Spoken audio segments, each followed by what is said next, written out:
Ayan mga kamamsi, si Toby, behave na behave siya, Dadali namin siya sa pet shop, papagupit siya kasi nagkaroon siya ng kuto, so ipakalbo namin siya.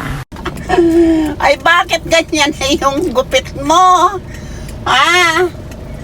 Toby? Ay, bagong haircut si Toby, yan. Nanibago na naman kami sa kanyang gupit. Baby. Kay, ba't ganitong gupit mo?